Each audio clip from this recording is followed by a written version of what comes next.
Hey guys, just came into the office today on Saturday, have something on my mind, and that is I think I will have to quit coffee, which is crazy for me because coffee is something I live on, coffee is something that I love, it's a tremendous comfort food, it's a boost of energy, and it's something that I've always associated with work, so that it's something that's driven my work ethic in a large extent.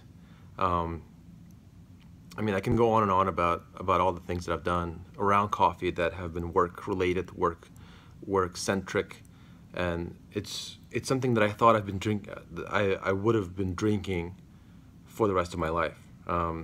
There's studies about how good it is supposedly for your health and all those things, but I've had a bit of an interesting new set of data about myself and my body and coffee, and it's nothing major, not like I've had any rashes or breakouts of whatever happening because I drink coffee.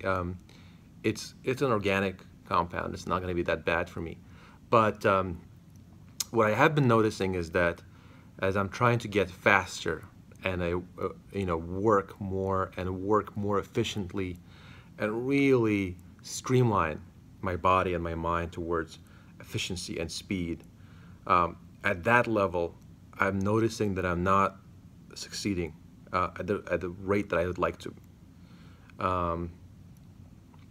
Sometimes the brain just shuts down in the middle of the day and it's hard to think, it's hard to concentrate. Sometimes I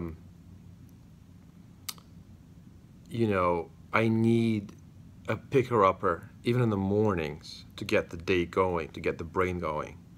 In other words, I'm not as self-sufficient, what's the word I'm looking for? Like the body, right? The will, right? What does St. Paul say? The mind is willing, the body isn't, right? And I'm only 35, 36. Like, it's too early for me to think that and say that. So I've been looking very carefully about why that is and what could be the source behind that. Hopefully it's not something genetic, and it's going to be something that I'll find out as I may make experiments and explore and understand my body really well in the future. One of the things that I have to explore is the possibility that if I want to be at that peak level of efficiency that I've seen in other people, if I want to be at that level, and I have to keep pushing myself to explore and experiment, one of the things I have to experiment and consider is that it's a chemical reaction, from something I'm consuming, and the most likely candidate is coffee, because coffee has a crash.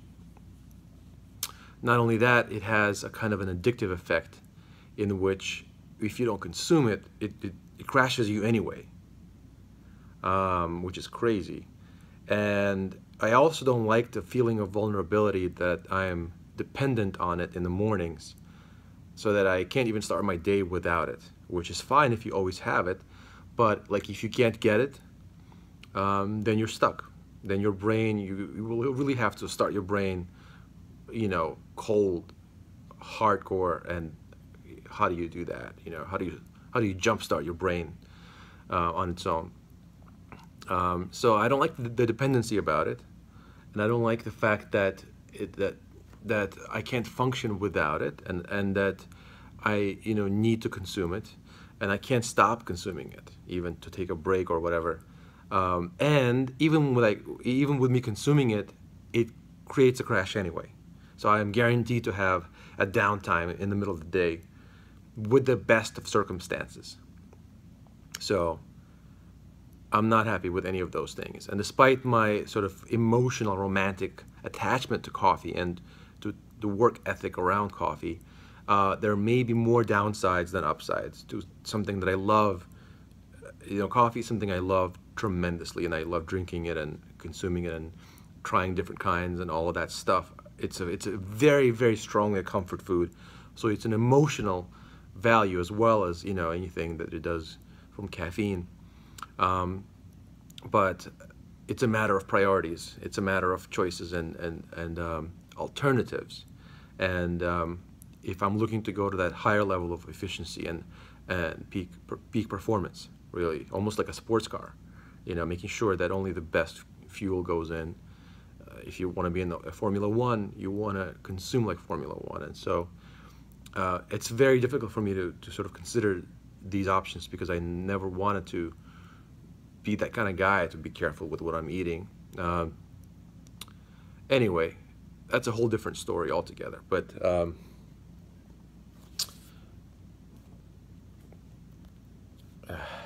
anyway, and but the long story short of it is that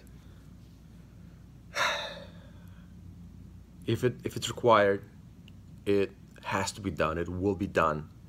And at least the least I should do is do an experiment with it, without it, and then see how I feel. Maybe it's something else causing the slump in the middle of the day. So I may just go a week without coffee and slog through that, and deal with all the downsides, deal with all the crashes that it's gonna cause, and then we'll see. And then maybe I'll just be fresh all day long. And in the mornings, how do you jumpstart your brain cold without coffee? Well, easy. You learn the way, you find the way. You adjust. You find some other way. You want to suffocate the weaknesses and the vulnerabilities and not give any excuse, any outlet for them, so then you're forced to try something else. And if I need a coffee to jumpstart my day, and if I won't be able to jumpstart my day without it, then I will be forced to find something else. And let's see if I can handle that too. So anyway, that's another one of those interesting and terrible sacrifices that have to be made in this process. But it's something that I'm committed to doing at the highest level of commitment and energy and all that stuff. So, and this is what, number 3 or the second or the third interesting sacrifice and discomfort that I've already captured on this vlog. And it's a really wonderful opportunity to grow and live my life, and kind of put it out there, put it on tape, and capture it as it's happening. But I will let you guys know how my sacrifice of coffee goes.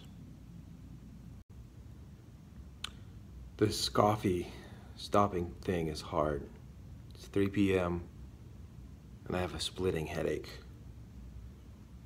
But gotta keep pushing through, gotta keep pushing through. 7 p.m. The headache continues. I'm going home.